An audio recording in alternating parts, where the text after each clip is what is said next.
Voilà, on se retrouve ce soir avec Jonas. Jonas qui nous embarque dans bien des aventures. Alors on va faire une lecture, versets 4 donc à 16. Oh, à la limite, on pourrait lire tout le chapitre. On n'est pas à 4 versets près. Hein. Allez, on va lire l'ensemble de ce chapitre premier. Nous lisons, donc la parole de l'Éternel fut adressée à Jonas, fils d'Amittai. En ces mots, lève-toi, va à Ninive, la grande ville, et crie contre elle, car sa méchanceté est montée jusqu'à moi. Et Jonas se leva pour s'enfuir à Tarsis, loin de la face de l'Éternel. Il descendit à Jaffo, et il trouva un navire qui allait à Tarsis. Il paya le prix du transport et s'embarqua pour aller avec les passagers à Tarsis, loin de la face de l'Éternel. Mais l'Éternel fit souffler sur la mer un vent impétueux, et il s'éleva sur la mer une grande tempête. Le navire menaçait de faire naufrage, les mariniers eurent peur, ils implorèrent chacun leur Dieu, et ils jetèrent dans la mer les objets qui étaient sur le navire, afin de le rendre plus léger. Jonas descendit au fond du navire, se coucha et s'endormit profondément. Le pilote s'approcha de lui et lui dit « Pourquoi dors-tu ? Lève-toi, invoque ton Dieu.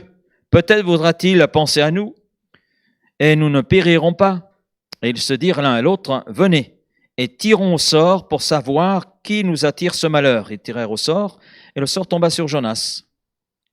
Alors ils lui dirent « Dis-nous, qui nous attire ce malheur ? Quelles sont tes affaires ? Ou quelle est ton occupation, ton métier, hein ? Et d'où viens-tu ? Quel est ton pays et de quel peuple es-tu ? Il leur répondit, je suis hébreu, et je crains l'Éternel, le Dieu des cieux, qui a fait la mer et la terre. Ces hommes eurent une grande frayeur et lui dirent, pourquoi as-tu fait cela ? Car ces hommes savaient qu'ils fuyaient loin de la face de l'Éternel parce qu'il le leur avait déclaré. Ils lui dirent, que te ferons-nous pour que la mer se calme envers nous, car la mer était de plus en plus orageuse. Il leur répondit, prenez-moi et jetez-moi dans la mer, et la mer se calmera envers vous, car je sais que c'est moi qui attire sur vous cette grande tempête. Ces hommes ramaient pour gagner la terre, mais ils ne le purent, parce que la mer s'agitait toujours plus contre eux. Alors ils invoquèrent l'Éternel et dirent, ô Éternel, ne nous fais pas périr à cause de la vie de cet homme, et ne nous charge pas du sang innocent. Car toi, Éternel, tu fais ce que tu veux. Puis ils prirent Jonas et le jetèrent dans la mer, et la fureur de la mer s'apaisa. Ces hommes furent saisis d'une grande crainte de l'Éternel, et ils offrirent un sacrifice à l'Éternel et firent des vœux. Nous nous sommes arrêtés la semaine dernière, donc dans notre première partie, sur les 3 premiers versets de ce chapitre premier que nous avons intitulé « La grande peur ». Jonas, eh bien, c'est un homme de Dieu, Jonas. C'est un homme de Dieu, un prophète, donc quelqu'un qui est l'intermédiaire entre Dieu et le peuple. C'est celui qui communique la pensée de Dieu, non seulement qui annonce des choses à venir, mais qui est prédicateur de l'évangile. Il a exercé son ministère donc dans le nord, donc le royaume du nord, Israël, dont la capitale était Samarie, et cela sous le règne de Jéroboam II. Et Dieu lui adressa un appel pour aller donc dans la grande ville, Ninive, et il s'agissait pour Jonas d'aller sur une terre étrangère pour annoncer le jugement de Dieu, pour crier contre cette ville, crier contre cette grande ville de Ninive, la ville des Assyriens. Et Jonas, devant l'appel de Dieu, a pris peur, pour 3 raisons principales. La première, c'est que déjà c'était une première pour le peuple, une première au sein du peuple de Dieu, parce que un prophète hébreu pour aller dans une nation étrangère, ça s'était jamais vu auparavant. On a des prophètes comme Amos, Naoum, on a Ésaïe, Jérémie, qui ont prophétisé pour des pays étrangers, mais ils ont prophétisé à partir de leur territoire d'origine, à partir d'Israël. Ils ne sont pas allés sur un territoire étranger. c'est à partir d'Israël qu'ils ont prophétisé envers les peuples de l'extérieur. On voit cela avec Jérémie, Isaïe, Amos, Naoum. Naoum, c'est intéressant parce que c'est justement contre Ninive que Naoum a prophétisé, sans avoir été à Ninive. Mais là, c'est une première. Dieu demande à un prophète, à Jonas, d'aller sur une terre étrangère et d'annoncer le jugement de Dieu. Ça, aucun prophète avant Jonas n'était allé sur une terre étrangère pour annoncer le message de Dieu, parler au nom de Dieu. Et donc la mission de Jonas était une première. Et personne avant lui n'avait fait cela. Et pour lui, donc, eh bien, il était saisi de peur. Il ne voulait pas rentrer dans cette première. Il y a parfois des choses nouvelles qui sont inspirées par l'Esprit de Dieu, qui peuvent susciter la peur en nous. On est tellement habitué à une façon de faire, tellement habitué à une certaine routine, même dans l'Église, hein, c'est pas simplement dans notre vie, que si le Saint-Esprit peut-être inspire le pasteur, inspire le conseil d'administration, inspire un frère à faire les choses de façon différente, ça peut être déstabilisant, ça peut faire peur. En général, ce qui est nouveau fait peur. Parce qu'on ne sait pas trop où on va être conduit, hein, où les choses vont là nous mener. Et puis, ça nous sort, c'est vrai, d'une routine, d'une certaine façon de faire, de voir les choses qui n'étaient pas envisagées auparavant, donc ça fait peur. La deuxième raison principale qui fait que Jonas est saisi par une grande peur, c'est que aller à Ninive signifiait pour lui aller sur un terrain ennemi. Parce que les Assyriens étaient la puissance montante, la puissance qui effrayait cette région.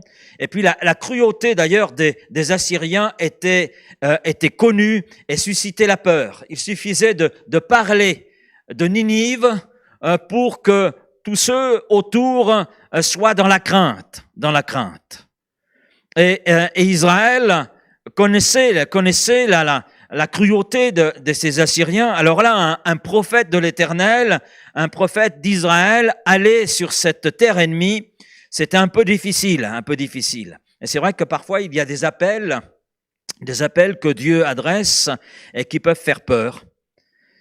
Parce que dans ce cas-là, il faut faire entièrement confiance à Dieu. Entièrement confiance à Dieu. On dépend uniquement de lui. Et c'est ce que voulait dire l'appel pour Jonas. Jonas, va à Ninive.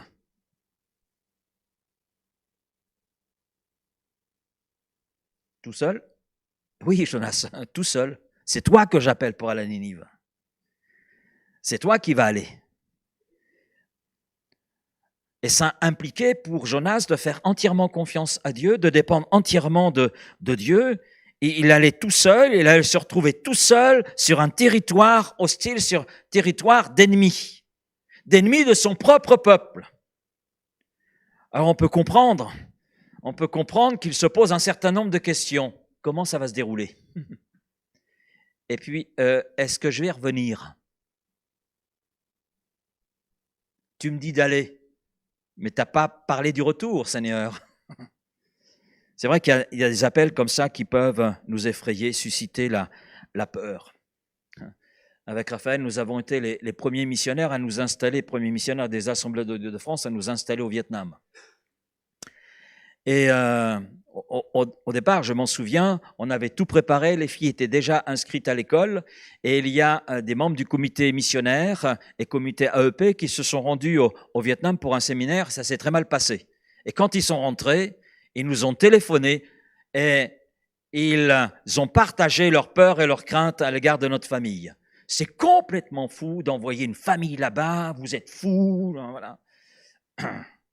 Alors, ils ont choisi une option intermédiaire. Vous allez dans le pays voisin dans un premier temps, pour 1 ou 2 ans. Puis finalement, nous sommes restés 9 mois dans le pays voisin, qui était le Cambodge, avant de nous installer donc au Vietnam. Mais c'est vrai que ça pouvait être effrayant. Et puis, on y est resté 20 ans. Hein. Voilà. On est parti, on est revenu, parce que le Seigneur prend soin de notre aller, prend soin de notre retour. Amen. Et puis, on a pu voir combien Dieu aussi gardait. Mais c'est vrai que ça fait peur, hein, certains appels peuvent faire peur. Et puis, il y a un troisième élément qui a son importance hein, chez Jonas, c'est sa théologie. En effet, dans la théologie de Jonas, dans sa compréhension de Dieu, dans sa compréhension des choses de Dieu, il était inconcevable dans l'esprit de Jonas, dans le cœur de Jonas, que les Assyriens bénéficient de la miséricorde, de la compassion de Dieu. Ça, c'était pas possible, c'était pas concevable. Et c'est quelque chose qui bien sûr, venait le déranger profondément. Bien que Dieu ait dit à Jonas de crier contre la ville à cause de sa méchanceté, quelque part dans l'esprit de Jonas, c'est quand même un homme de Dieu. Donc, si le Seigneur m'envoie pour crier contre cette ville, c'est qu'il va y avoir un résultat. Mais moi, je ne veux pas de ce résultat. Je n'en veux pas de ce résultat. Et pour lui, ça signifiait que Dieu donnait une chance à ce peuple cruel, à cette nation reconnue pour sa cruauté, de se repentir et de bénéficier de la miséricorde de Dieu. Ah, ça, c'est inconcevable. Et quelque part, Jonas s'en doutait un petit peu. D'ailleurs, on le voit dans le chapitre 4. Lorsqu'il va, parce qu'il ira finalement, hein, et on le sait, on connaît l'histoire dans son entièreté, et il est allé et effectivement, il a constaté les gens de Ninive, eh bien devant le cri qui a été le sien, devant l'annonce du jugement de Dieu, ces hommes et femmes se sont repentis réellement, et Dieu a suspendu son jugement. Et il dira, chapitre 4, verset 1er, cela déplut fort à Jonas. Oh mince, c'est pas possible, Seigneur. Tu fais grâce à des gens auxquels moi j'aurais pas fait grâce. D'ailleurs, j'ai tout fait pour fuir. Cela déplut fort à Jonas. Il fut irrité. Et il implora l'Éternel et il dit, n'est-ce pas ce que je disais quand j'étais encore dans mon pays? C'est ce que je voulais prévenir en fuyant Tarsis. Car je savais que tu es un Dieu compatissant et miséricordieux, lent à la colère et riche en bonté, et que tu te repens du mal. Et oui, sa théologie faisait que ça suscitait la peur pour aller en territoire ennemi. Oui, Jonas n'acceptait pas l'idée que Dieu puisse aimer et faire miséricorde à un peuple comme les Assyriens. Et vous savez, c'est quelque chose que l'on retrouve dans le Nouveau Testament. Pierre est là dans la chambre haute, il est là dans un temps de prière, de recherche de la face de Dieu, et puis il reçoit une vision, la vision de la nappe, avec des choses qui sont impures. Et Dieu lui dit, mange. Ah non, ma religion me l'interdit. Ma théologie, ma compréhension de qui tu es et de ta parole m'interdit de manger ces choses-là.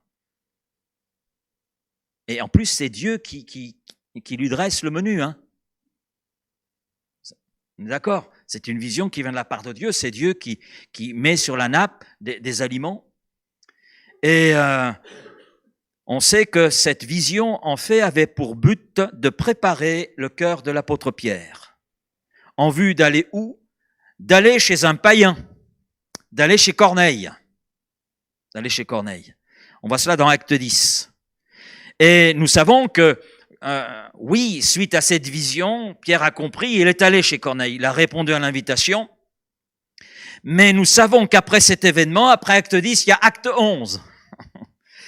Et nous savons que il a été demandé quelques comptes à l'apôtre Pierre.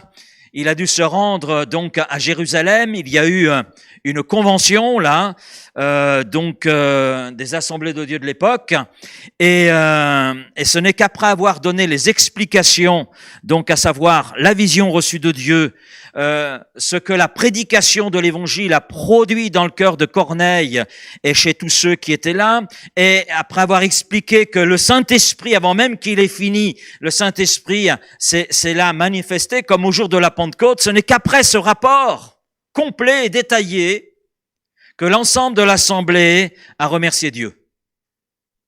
Acte 11, verset 18, après avoir entendu cela, ils se calmèrent. Ça veut dire que c'était assez houleux.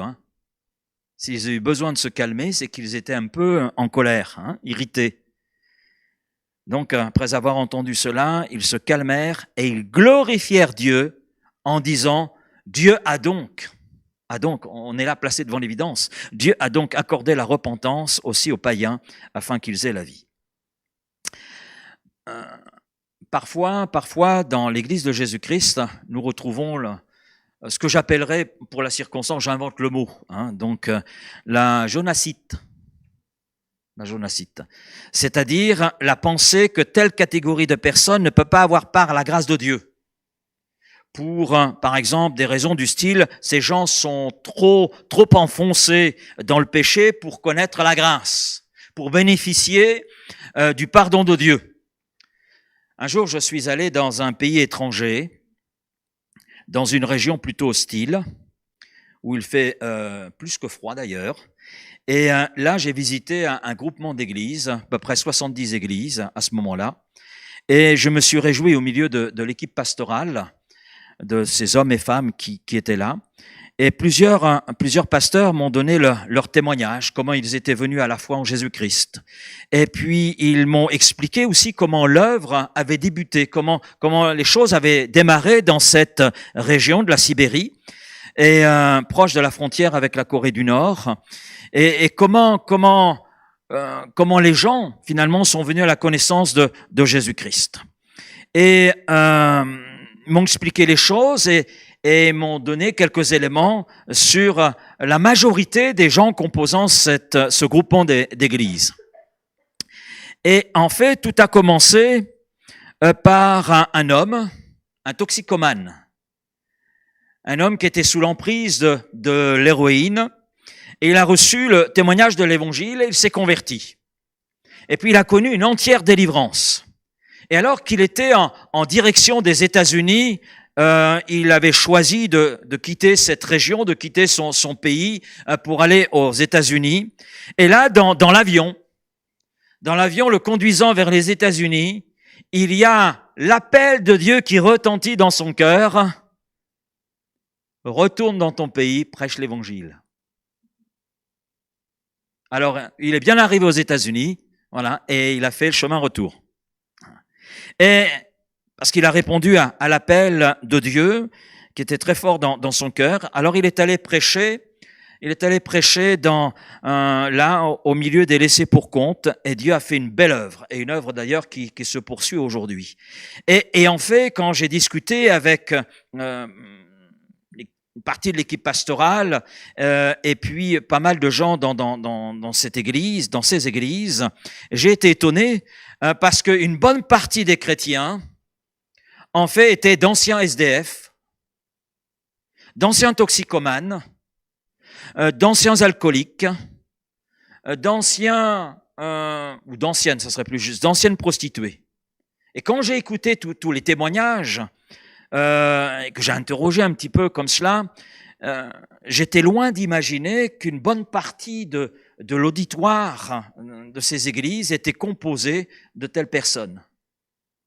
Et je me souviens de la personne qui nous a reçus et qui a été avec nous pour nous conduire. Une personne très gentille, une femme vraiment très gentille, et maîtrisant assez bien l'anglais d'ailleurs. Et quand je lui dis, mais comment vous êtes venu? Je me souviens, on était dans la voiture, on allait en pleine campagne, et je lui dis, comment vous êtes venu à la foi? Et là, quand elle m'a raconté son témoignage, je dis, mais Seigneur, c'est pas possible. C'est pas possible. Et la voix rayonnante dans la voiture, la voir expliquer combien Dieu lui a fait miséricorde, je dis, Seigneur, tu es allé jusque-là. Oui, une bonne partie de ces gens ont vu Dieu être à l'œuvre. Dieu est souverain et il a su atteindre ces gens pour lesquels moi-même, quand j'ai entendu les témoignages, je me suis dit, est-ce qu'ils me disent vrai ou est-ce qu'ils me disent faux? J'ai été jusqu'à m'interroger. Je vous le confesse. Je me suis interrogé et j'ai dit non, ils grossissent leur témoignage. Mais quand vous en avez un, quand vous en avez deux, quand vous avez le propre pasteur qui vous dit voilà d'où ces gens sont sortis, et quand vous vivez un temps avec eux, que vous êtes là, que vous les entendez louer le Seigneur, et je vous assure, ils le louaient de tout leur cœur, et dans un contexte déjà sur le plan géographique et climatique plutôt hostile, et après aussi hostile au niveau de la foi, je dis, Seigneur, il n'y a que toi qui peux faire cela. Il n'y a que toi. Il n'y a que toi qui peux changer de telles personnes qui étaient tellement plongées dans les profondeurs des ténèbres, et tu allais les chercher. Et combien c'était beau de voir ces hommes et femmes louant le Seigneur. Oui, Dieu est souverain, c'est-à-dire qu'il est au contrôle de tout et qu'il peut tout. Il aime tous les hommes, et nous savons que sa volonté, c'est que tous les hommes soient sauvés. Et nous savons que dans et par la prière, nous entrons dans le tout est possible de Dieu. Tout est possible à Dieu. On l'a là, Luc 1,37, hein, car rien n'est impossible à Dieu. C'est vrai, rien n'est impossible à Dieu. Et Jonas, donc, entend l'appel de Dieu, mais sa réponse, c'est la fuite. C'est la fuite, pour ces trois raisons principales que j'ai citées. Et Jonas se leva pour s'enfuir à Tarsis, loin de la face de l'Éternel. Il descendit à Jaffo et il trouva un navire qui allait à Tarsis. Il paya le prix du transport et s'embarqua pour aller avec les passagers à Tarsis, loin de la face de l'Éternel. Lorsque nous regardons sur une carte, le trajet, elle va apparaître. Vous voyez, donc Ninive, c'est sur votre droite. De Jaffa ou Joppé, de là où Jonas s'est embarqué, aujourd'hui c'est Tel Aviv, Jaffa Tel Aviv, donc il y a 1123 kilomètres à pied. Hein? Pour aller dans l'autre sens, si on doit y aller à pied, il y a plus de 5000. La carte suivante, s'il te plaît. Voilà, je ne sais pas si vous voyez, donc je suis allé sur Google Maps. Voilà, et j'ai dit tiens Jonas, combien de kilomètres pour aller à Ninive? Donc en 253 heures, 1123 kilomètres. Voilà. L'autre carte, s'il te plaît. Alors parce qu'il est parti de Jaffa, donc Tel Aviv, pour aller à Tarsis, donc c'est sur la côte ouest de l'Espagne, donc ça fait 5109 kilomètres, ça fait un peu plus quand même, hein. Bon, il n'est pas allé à pied, hein. Il a pris le bateau, quand même un peu plus simple, hein, mais il fallait quand même du temps pour s'y rendre. Donc, on remarque, reviens à la première carte, s'il te plaît. Voilà. Donc, il est vraiment allé à l'opposé de là où il devait aller. Il fait exactement le contraire de ce que Dieu lui demande. Il est appelé à aller vers l'est, il se dirige vers l'ouest. Il est invité à voyager par voie terrestre et il choisit la voie maritime. C'est plus facile, surtout pour faire plus de 5000 kilomètres. Hein. Il est envoyé dans la grande ville et bien il s'en éloigne. Il va dans une ville beaucoup plus petite. Enfin, il essaie de se rendre dans une ville un peu plus petite. Et puis, en plus, il doit payer le billet pour aller au bout du monde, là. Alors, c'est vrai que nous sommes d'accord pour dire que Jonas avait un problème avec l'appel que Dieu lui adressait. Cet appel suscitait des peurs et on peut trouver dans les raisons des choses qu'on peut appeler légitimes. Mais en réalité, le problème était plus important que cela. Beaucoup plus important. En réalité, il y avait un plus gros problème chez Jonas. Son problème, et d'ailleurs le verset que nous avons lu, tu reviens sur le verset? Vous avez remarqué, à 2 reprises, il est dit, il s'enfuit loin de la face de l'Éternel, loin de la face de l'Éternel. Et en fait, son gros problème, c'est Dieu. C'est Dieu. C'est là que se situe son problème. Jonas doutait de la bonté de Dieu, doutait de la sagesse de Dieu, doutait de la justice de Dieu. On est d'accord pour dire, et c'est ce que j'ai entendu effectivement, et c'est ce que je dis moi-même, Jonas a un problème par rapport à la mission que Dieu lui donne, par rapport à l'appel que Dieu lui adresse. Mais son problème majeur, c'est par rapport à Dieu. C'est par rapport à Dieu. Ce n'est pas l'appel qu'il fuit en réalité, c'est Dieu qu'il fuit. Pour ça, il y a cette précision qui est loin de la face de l'Éternel, loin de Dieu, loin de Dieu. Donc il y a plus que l'appel qu'il fuit. C'est Dieu qu'il fuit. Il fuit Dieu. Il fuit Dieu parce qu'il ne le comprend pas. Jonas ne comprend pas comment Dieu peut-il faire miséricorde envers des gens qui sont méchants. En plus, Dieu lui dit, lève-toi, va à Ninive, la grande ville, et crie contre elle, car sa méchanceté est montée jusqu'à moi. Montée jusqu'à moi. Donc, et il ne comprend pas Dieu. Il ne comprend pas la bonté de Dieu, il ne comprend pas la miséricorde de Dieu, il ne comprend pas la justice de Dieu, il ne comprend pas la sagesse de Dieu. Ok, la méchanceté de cette ville monte jusqu'à toi, eh bien élimine cette ville. Ça, c'est la logique de Jonas. Mais Dieu a une autre logique. Donc c'est Dieu qui le fuit. Et combien de chrétiens sont comme Jonas ? Ils ne comprennent pas Dieu.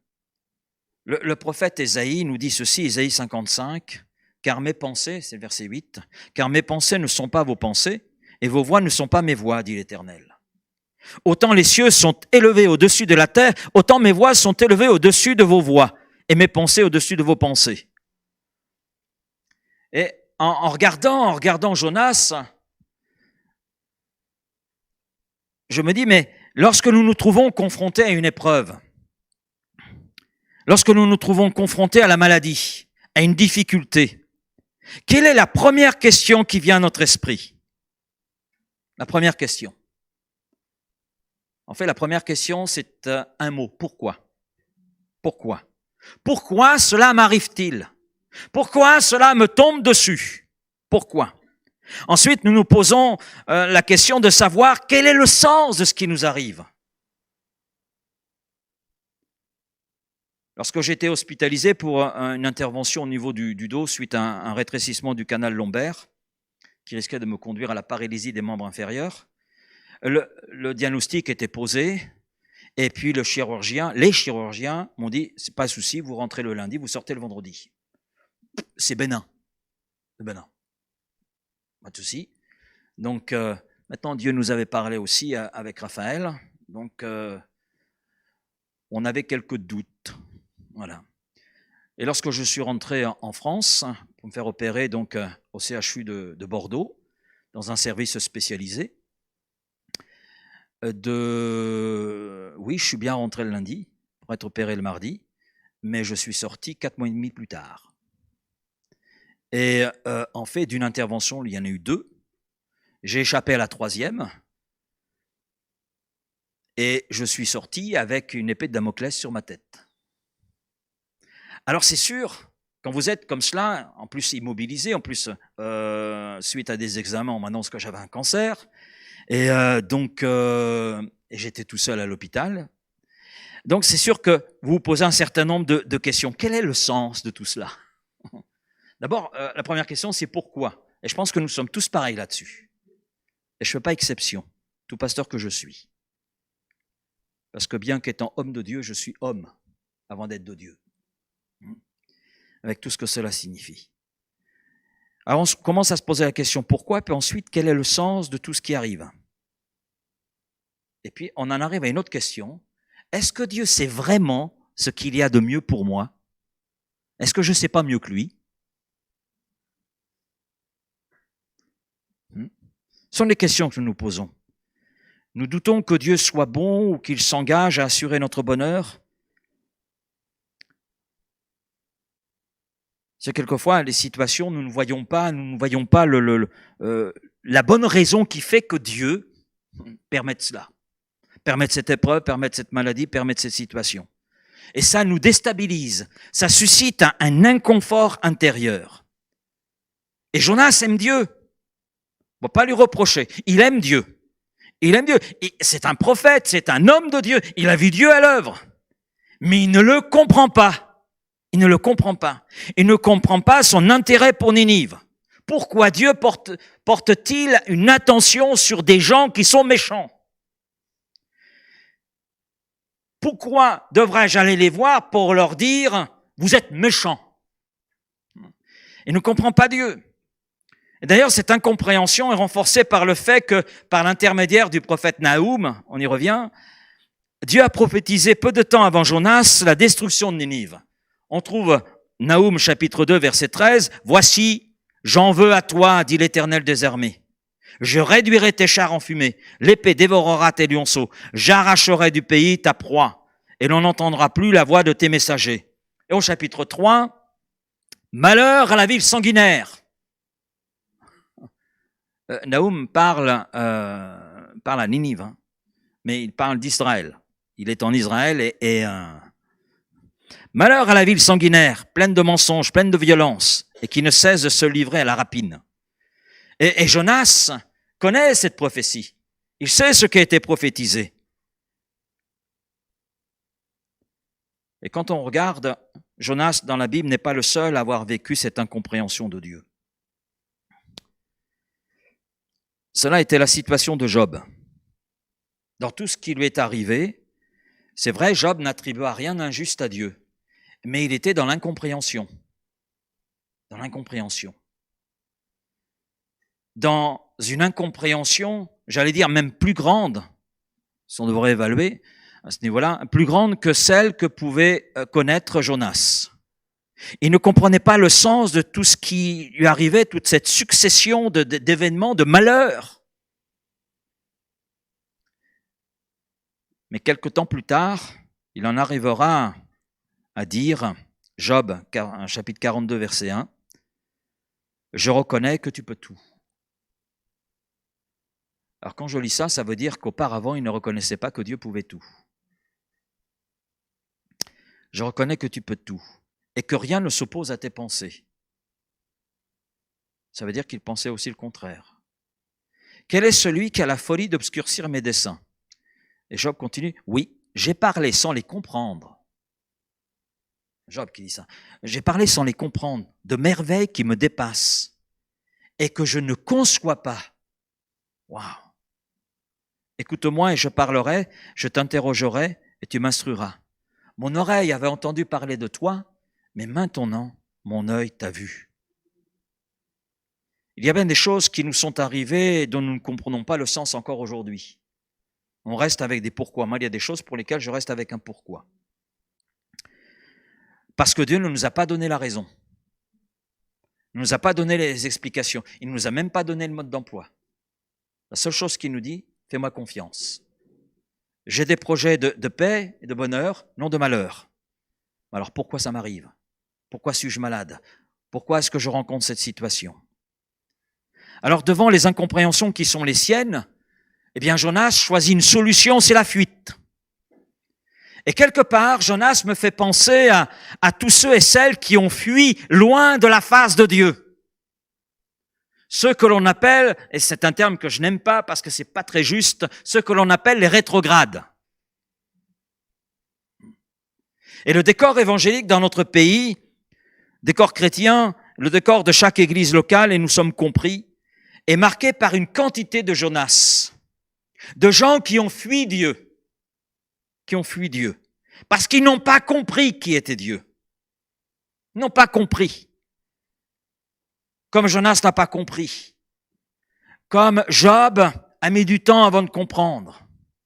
Alors bien sûr, tous ceux qui ont quitté l'Église, qui ont fui Dieu d'une certaine manière, parce que c'est l'Église, c'est Dieu qui la veut, il l'a voulu pour nous, et le Seigneur ajoutait chaque jour à l'Église ceux qui étaient sauvés, c'est lui le chef de l'Église, donc chrétien tout seul, ça n'existe pas. Sauf quand il n'y a pas d'église.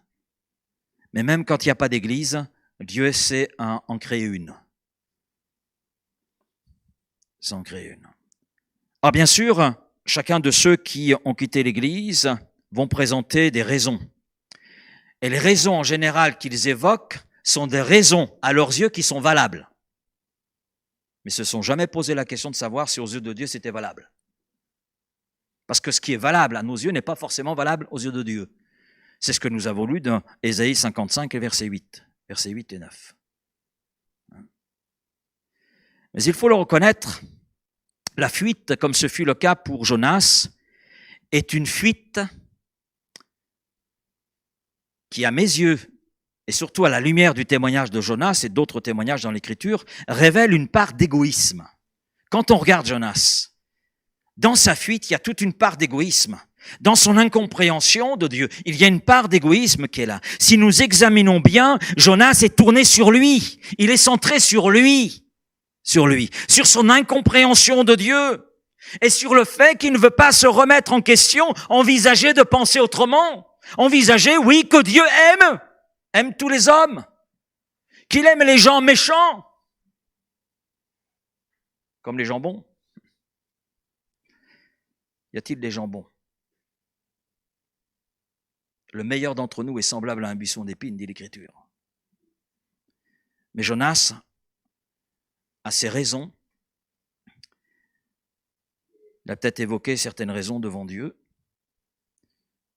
Mais on voit un homme qui est centré sur lui, sur son incompréhension de Dieu, qui n'envisage pas de penser autrement, alors il s'en va loin de la face de Dieu. Regardons la fuite de Jonas. D'abord, il achète un billet, et le texte le précise d'ailleurs, fait cette précision. Hein. Il achète le billet. Il paya le prix du transport. Il achète un billet aller simple pour Tarsis. Fuir loin de la face de Dieu, ça coûte. Ça coûte. Et ça lui coûte, Jonas. Il doit lui-même payer le billet. Alors bien sûr, il va dire, j'ai quand même trouvé une place. C'est vrai, j'ai payé le billet, mais j'ai trouvé une place. Il y avait une place de libre dans le bateau. C'est comme ça qu'on peut se persuader que Dieu est avec nous, hein, avec certains canards, que l'on prend pour des signes. Mais ce n'est pas de la même nature. Alors il trouve une place dans un bateau et lorsqu'on fuit Dieu, on trouve toujours une excuse pour justifier son attitude. C'est vrai. Jonas court loin de Dieu, mais je dis amen, Dieu ne le laisse pas partir comme ça. Amen. Verset 4. Et l'Éternel envoya un grand vent sur la mer. Et il y eut une grande tempête sur la mer, de sorte que le navire semblait vouloir se briser. Le Seigneur envoya un grand vent sur la mer. Le mot envoyer est très intéressant en hébreu. Vous savez, c'est l'image d'un javelot. Vous prenez un javelot et vous le lancez pour atteindre une cible. Hein? C'est cette image qui est utilisée. Donc, comme pour nous montrer que, oui, du début jusqu'au bout, c'est Dieu qui conduit. C'est Dieu qui conduit. Il ne va pas lâcher Jonas. Alors, c'est réconfortant pour nous de savoir que Dieu ne lâche pas tous ceux qui ne sont plus au milieu de nous, tous ceux qui ont lâché la main du Seigneur. Le Seigneur continue de parler, parce que le Seigneur est plein de patience et je dis Amen. Amen pour cela. Mais c'est une image saisissante, parce qu'on pourrait traduire le texte, l'Éternel lança une grande tempête. Et le mot qui est utilisé, c'est le même mot que celui qui est utilisé précédemment pour dire la grande ville. La grande ville. Tu dois aller dans une grande ville, maintenant tu vas traverser une grande tempête. Une grande tempête, et il y a une insistance qui est faite, il y a un grand vent. Un grand vent. Et c'est là une image saisissante. Dieu se lance à la poursuite, je peux m'exprimer ainsi, de Jonas, et il lance une grande tempête, un grand vent. Un grand vent. C'est très intéressant parce que Jonas refusa d'entrer dans la grande ville, mais là, Dieu le fait entrer dans la grande tempête. La grande tempête. Et là, il y a deux leçons, je crois, à saisir. La première leçon est un peu consternante, et puis la deuxième leçon est encourageante. On va voir celle qui est consternante. La première leçon est que tout acte de désobéissance à Dieu est toujours accompagné d'une tempête. Parce que la désobéissance est aussi coupable que la divination, et la résistance ne l'est pas moins que l'idolâtrie et les théraphim. Ça, c'est ce que Dieu dit à travers sa parole. La désobéissance, c'est péché contre Dieu. Donc, Jonas est dans un état de désobéissance. Donc, dans un état de rébellion contre Dieu. C'est toute la définition du péché. Maintenant, je veux bien me faire comprendre là dans ce que je dis. La Bible ne dit pas que toute difficulté est le résultat du péché. Les difficultés que Jonas a rencontrées n'étaient pas le résultat du péché. Donc, quand je dis que tout acte de désobéissance à Dieu est accompagné d'une tempête, ça ne veut pas dire que toute difficulté est le résultat du péché. Mais tout péché conduit vers des temps difficiles. Ou je devrais aussi dire, attire les difficultés.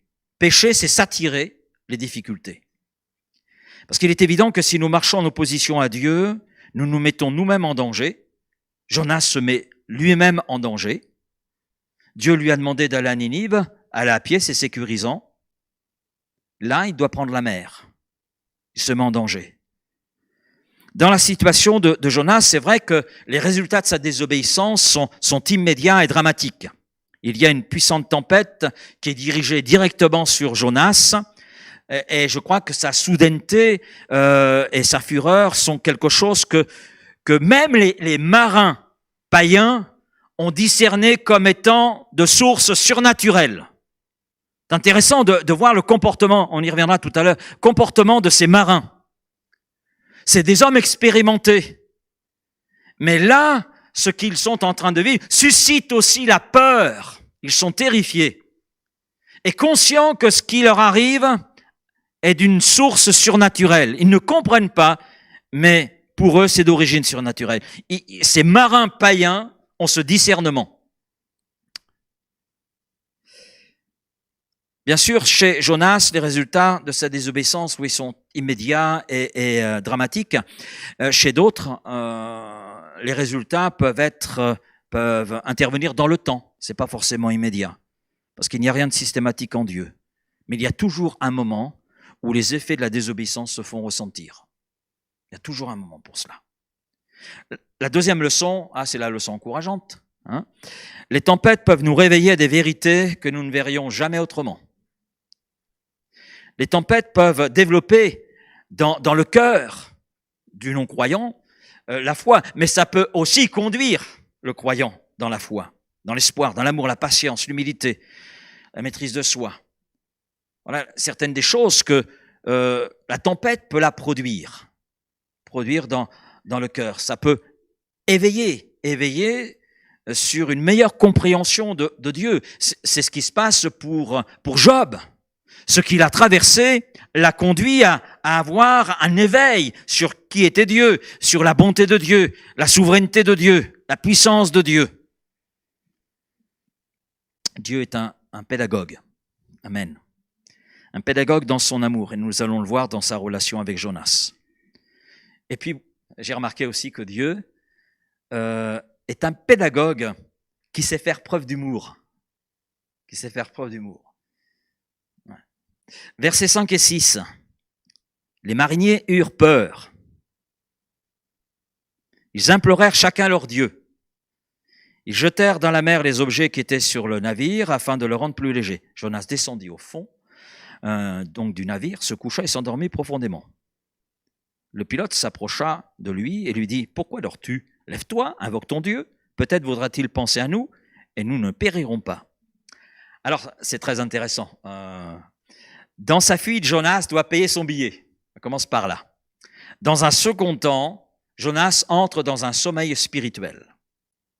Et c'est ce qui se passe chez tous les Jonas. Ils sont dans un sommeil spirituel. Mais ce n'est pas un sommeil paisible. C'est pas la paix de Dieu qui est là et qui remplit ce temps de sommeil. Non, c'est le sommeil de la tristesse. C'est le sommeil du remords. C'est le sommeil de la colère. C'est le sommeil de la culpabilité. C'est le sommeil de l'incompréhension. C'est le sommeil de l'éloignement de Dieu, de sa grâce, de sa bonté. Mais regardons l'humour de Dieu. L'humour de Dieu. Jonas avait rejeté l'appel de Dieu à prêcher à Ninive. Il ne voulait pas parler de Dieu à des païens. D'accord ? On est d'accord ? Qui compose les passagers du bateau en dehors de lui? Des païens. Des païens. Ce qu'il a fui est en fait ce qu'il retrouve sur le bateau. Dieu lui donne exactement le genre de personne qu'il fuyait. Waouh, Seigneur, t'es plein d'humour. Lorsque la violente tempête éclata, les marins furent terrifiés. Alors c'est vrai, il s'agissait de marins expérimentés qui ont traversé bien des tempêtes sans trop de problèmes, sachant comment faire. Mais là, ils sont dans une tempête qui produit en eux une grande peur. Et ils en arrivent chacun à prier leur Dieu. Quel est celui qui ne prie pas? Il est le seul à pas prier. Le seul à pas prier. Et les gens sont là dans un danger, les païens sont là dans le danger. Ils sont conscients qu'il y a un aspect surnaturel, ils n'appréhendent pas cet aspect, alors ils implorent leur propre Dieu. Le seul à ne pas prier Dieu, c'est Jonas. Et là, ce qui est mis en évidence, c'est vraiment l'égoïsme de Jonas. Les marins pensent au bateau, les marins pensent aux passagers, les marins se sentent responsables non seulement de ce qu'ils transportent, mais de l'ensemble du bateau et de ses passagers. Ils pensent au bien commun. Jonas, lui, pense à lui tout seul. Il ne se préoccupe pas des autres, il va même jusqu'à les ignorer. Il sombra dans un profond sommeil. Les marins ont compris qu'il y avait une dimension spirituelle dans la situation. Alors à un moment donné, ils interpellent Jonas, parce qu'ils sont étonnés de son attitude. Dieu avait envoyé Jonas vers les païens, il a refusé. Et là, l'humour de Dieu, c'est les païens qui dirigent Jonas vers Dieu. Oh, la claque! La claque, parce que là, Jonas se prend une sacrée claque. Ils se dirent l'un à l'autre, venez et tirons au sort pour savoir qui nous attire ce malheur. Alors ils tirèrent au sort.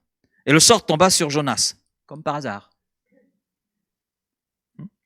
Alors ils lui dirent, dis-nous qui nous attire ce malheur. Quelles sont tes affaires? Quel est ton métier? Quelle est ton occupation? Et d'où viens-tu? Quel est ton pays? Et de quel peuple es-tu? Alors notez bien la réponse de Jonas. Je suis hébreu. Je crains l'Éternel, le Dieu des cieux, qui a fait la mer et la terre. Ces hommes eurent une grande frayeur et lui dirent, pourquoi as-tu fait cela? Car ces hommes savaient qu'ils fuyaient loin de la face de l'Éternel, parce qu'il le leur avait déclaré. Alors, si Jonas met en évidence son égoïsme, son mépris de l'autre, les marins, alors ça c'est le comble, les marins expriment eux de la compassion, de la miséricorde à l'égard de Jonas. Waouh! Là c'est le monde à l'envers. Celui qui aurait dû manifester, exprimer la compassion de Dieu, la miséricorde de Dieu, c'est Jonas. Mais dans notre histoire, alors qu'il fuit la face de Dieu, ce sont les marins, les païens, qui manifestent la compassion, la miséricorde de Dieu. Et là, verset 11, les marins lui dirent, que te ferons-nous pour que la mer se calme envers nous? Car la mer était de plus en plus orageuse. Il leur répondit, prenez-moi et jetez-moi dans la mer. Relevez bien ce qui est écrit. Prenez-moi et jetez-moi dans la mer se calmera envers vous. Car je sais que c'est moi qui attire sur vous cette grande tempête. Regardez l'attitude de ces hommes. La beauté de leur attitude. Ces hommes ramaient pour gagner la terre. Oh là les gars, vous venez pas d'entendre ce que Jonas vient de dire? Eh bien, ils sont là exprimant leur compassion, leur miséricorde, cherchant une solution pour sauver Jonas. Alors ils se mettent à ramer, et tous ensemble. Là, je vais peut-être un peu plus loin, le texte ne le dit pas, mais je pense que le seul à ne pas ramer, voilà, oui. C'est Jonas. Donc ces hommes ramaient pour gagner la terre, mais ils ne le purent, parce que la mer s'agitait toujours plus contre eux. Alors ils invoquèrent l'Éternel. Alors là, c'est le comble. C'est le comble. Celui qui aurait dû invoquer l'Éternel, c'est Jonas. C'est Jonas. Et là, on trouve des païens qui invoquent l'Éternel, qui invoquent le Dieu de Jonas. Alors ça, c'est le comble. Et ils dirent, ô Éternel, ne nous fais pas périr à cause de la vie de cet homme, et ne nous charge pas du sang innocent. Ils sont en train de confesser leur impuissance pour sauver Jonas.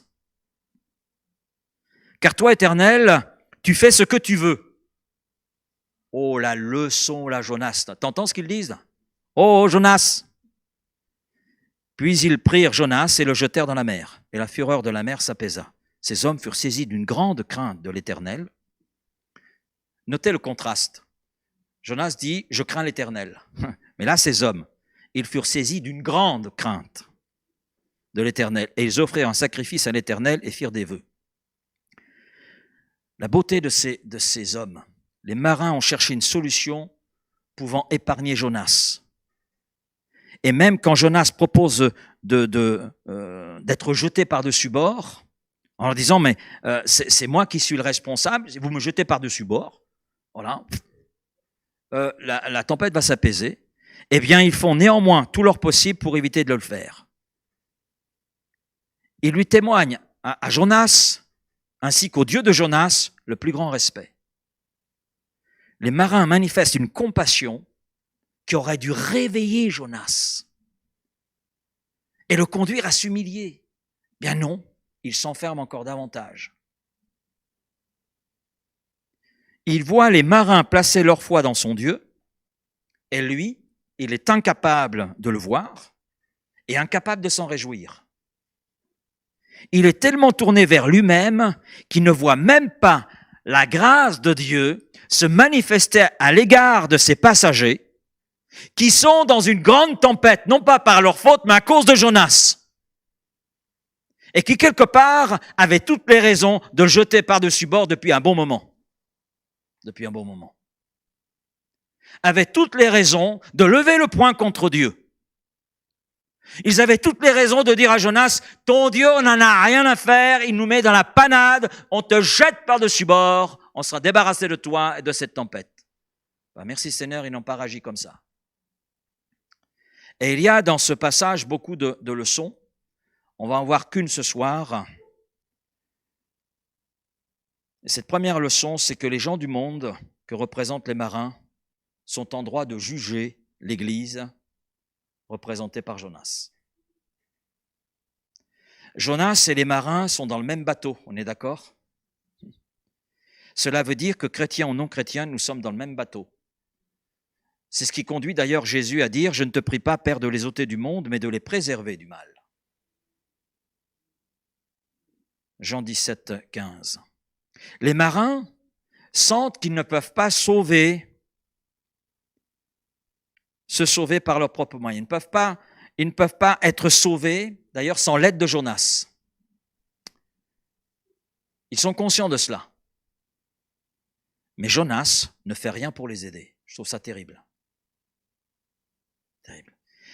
Ils sentent qu'ils ne peuvent pas se sortir de cette tempête par eux-mêmes. Ils ont besoin de l'aide de Jonas. C'est Jonas qui a la clé. C'est Jonas qui a la solution. Et lui ne fait rien dans son égoïsme. Pourquoi le capitaine du bateau réprimande Jonas? Il réprimande Jonas parce que Jonas ne s'intéresse pas au bien commun. Il ne s'intéresse pas au bateau et à l'ensemble des passagers du bateau. Il est tellement concentré sur lui-même. Le capitaine dit « Ne vois-tu pas que nous allons mourir ?» Je paraphrase. Comment peux-tu être si inconscient de nos besoins, Jonas? Je comprends que tu es un homme de foi. Mais pourquoi tu n'utilises pas ta foi pour prier ton Dieu et nous venir en aide? Parce que nous avons prié nos dieux, rien n'y a fait. Wow. Oh. Le monde est en droit de nous juger, comme le fait ce capitaine envers Jonas. Jonas s'est enfui parce qu'il ne voulait pas travailler pour le bien des païens. Il voulait servir exclusivement ses intérêts, les intérêts de son peuple. Mais Dieu lui montre ici qu'il est le Dieu de tous les peuples. Et Jonas doit se considérer comme faisant partie d'un tout, au milieu duquel il a une responsabilité plus grande que tous les autres, parce que lui connaît la vérité et parce qu'il connaît Dieu. Il connaît Dieu. Et l'Église est devant le monde qui la regarde. Le monde nous regarde. Le monde a ses regards concentrés sur nous. Si le monde ne s'intéressait pas à nous, il n'y aurait pas toutes les lois qui veulent venir freiner la progression de l'Évangile, ralentir le travail de l'Église. Il n'y aurait pas tout cela. Il y a tout cela parce que le monde s'intéresse à l'Église, porte ses regards sur l'Église. Et le monde s'attend à une action de l'Église, à des réactions. Je lisais des statistiques cette semaine par rapport à la jeunesse. Quand on pense qu'un ado sur 2 vit dans un mal-être, un ado sur 2, c'est terrible. Et ces statistiques, j'ai écouté les infos cet après-midi dans la voiture et une personne parlait des enfants scolarisés, des adolescents et elle expliquait que 50% des adolescents ne supportaient plus l'école parce qu'ils ne trouvaient aucun sens dans ce qui était proposé à l'école. Waouh! Waouh, waouh, waouh! Quand vous entendez ça, vous vous dites, mais Seigneur, où est l'Église? Où est l'Église? Où est l'Église? Et l'Église est devant le monde qui la regarde. Et le monde ne verra pas qui est notre Seigneur si nous ne vivons pas comme nous le devrions. Je dirais que nous méritons la critique du monde. Quand on regarde Jonas, il méritait la critique des païens. Il méritait. Nous méritons la critique du monde. Si en tant que chrétiens et en tant qu'Église, nous ne faisons pas preuve d'une foi concrète, d'une foi visible. Et le capitaine, eh bien, quelque part, avait parfaitement le droit de réprimander un croyant qui était inconscient des problèmes dans lesquels lui avait mis le capitaine et les gens du bateau. Il était inconscient des problèmes des gens qui étaient là autour de lui, qui avaient la clé pour leur venir en aide et qui ne l'a pas fait. Il savait, mais il ne l'a pas fait. C'est terrible, parce qu'il était enfermé dans son égoïsme. Je trouve cette attitude terrible de la part de Jonas, mais elle nous parle. L'attitude de Jonas m'interpelle. Elle nous montre la responsabilité qui est la nôtre par rapport à ce monde. Nous sommes dans le même bateau. Et des tempêtes, il y en a. Des tempêtes, il y en a. Tempête économique, tempête climatique, tempête sociale, tempête morale. Il y a toutes sortes de tempêtes qui agitent le bateau de ce monde. Et nous sommes dans ce bateau. Jonas avait la clé. Nous aussi, nous avons la clé. Car ce qui triomphe du monde, c'est notre foi. C'est ce que dit l'apôtre Jean. C'est ce qu'il a écrit. Et ça reste vrai. Notre foi en qui? Dans le Dieu souverain, dans le Dieu tout-puissant, dans le Dieu qui est capable d'agir au milieu de la tempête, de calmer les tempêtes. Oui, nous avons des réponses. Nous les détenons, ces réponses. Les clés, c'est nous qui les avons par rapport aux tempêtes qui agitent ce monde. Ce ne sont pas les politiciens, avec tout le respect que nous pouvons avoir pour eux. C'est nous qui avons la clé. Et d'ailleurs, s'ils avaient la clé, les économistes, les politiciens, le Seigneur n'aurait jamais dit dans sa parole « Priez pour tous les hommes et priez pour tous ceux qui gouvernent ». Donc, ça veut dire que la clé, c'est nous qui la possédons. C'est nous. C'est nous. Alors que nous puissions utiliser ces clés que Dieu nous donne. La prière, la foi, le témoignage. Vous imaginez ce que ça aurait pu être dans ce bateau si Jonas avait parlé de Dieu?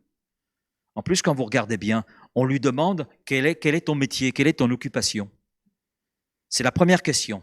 Et en fait, il ne répond pas à la première question, il répond à la dernière question. Il met en premier la réponse à la dernière question. À aucun moment, il dit « Je suis prophète de l'Éternel. Je suis prophète de l'Éternel. Je sais pourquoi cette situation. Je sais comment la tempête peut être apaisée. J'ai la clé. » Eh bien, il ne fait rien. Mais je bénis Dieu, parce que c'est Dieu qui, dans sa bonté, a conduit ces païens à la foi. Parce que c'est ce qui se passe. Les marins ont donné gloire à Dieu. Ont donné gloire à Dieu. Et c'est pas sur le témoignage de Jonas. Alors je dis merci Seigneur, parce que dans mes inconséquences dans le témoignage, toi tu sais intervenir pour que les cœurs se donnent à toi. Amen. C'est réconfortant quand même. C'est un côté réconfortant. C'est un côté un peu humiliant, mais c'est un côté réconfortant. Après, pour le côté humiliant, nous pouvons le résoudre en recherchant la face du Seigneur. Jonas dormait, n'a pas cherché la face du Seigneur. Peut-être que s'il avait cherché, les choses auraient été différentes. Et il aurait pu se réjouir. Mais l'incapacité de se réjouir parce que replié sur lui-même, dans son égoïsme, dans son incompréhension de Dieu, mais dans une non-volonté de changer et d'envisager les choses autrement. Alors que nous puissions être souples devant Dieu. Amen. Que nous puissions accepter. Si le Seigneur veut nous bousculer, qu'il nous bouscule. Il y a peut-être des choses que nous ne comprenons pas, mais le Seigneur est celui qui est capable de nous amener peut-être à voir les choses différemment pour que nous comprenions peut-être une dimension de qui est Dieu que nous ne connaissons pas ou connaissons mal ou qui nous échappe. Amen. Merci Seigneur pour ta parole ce soir. Merci parce que tu es là, parlant à nos cœurs. Tu es là, s'adressant à nos cœurs. Oui Seigneur. Nous sommes là devant toi, nous sommes tes enfants. Et je te remercie pour le témoignage de Jonas, pour les leçons que nous pouvons en extraire pour notre vie aujourd'hui. Et on voit combien, par ta parole, tu sais nous rejoindre. Oui Seigneur, parce que nous sommes là au milieu d'une tempête terrible. Nous connaissons la finalité de cette tempête qui agite notre monde. Mais Seigneur, dans cette tempête, nous savons, Seigneur, que tu as donné à l'Église, qui est ton Église, des clés pour apporter des réponses, apporter des solutions. Alors Seigneur, que nous puissions utiliser ces clés et te glorifier, Seigneur. Non pas à ressembler à Jonas, Seigneur, mais pouvoir entrer dans tout ce que toi tu veux, même si nous avons des pourquoi, même si nous avons sur certains points des incompréhensions. Seigneur, tu as su éclairer Job, et je crois que tu es capable de nous éclairer aussi par rapport à nos incompréhensions. Et puis Seigneur, tu ne nous demandes pas de tout savoir, de tout connaître. Tu nous demandes simplement de te faire confiance. Oui, d'avoir confiance en toi, d'avoir foi en toi et de te laisser prendre le contrôle de notre vie, de notre barque personnelle. Oui Seigneur, parce que toi tu sais comment la conduire et la mener à bon port et que ce soit une barque utile dans la mer de ce monde. Alors merci Père. Amen. Amen.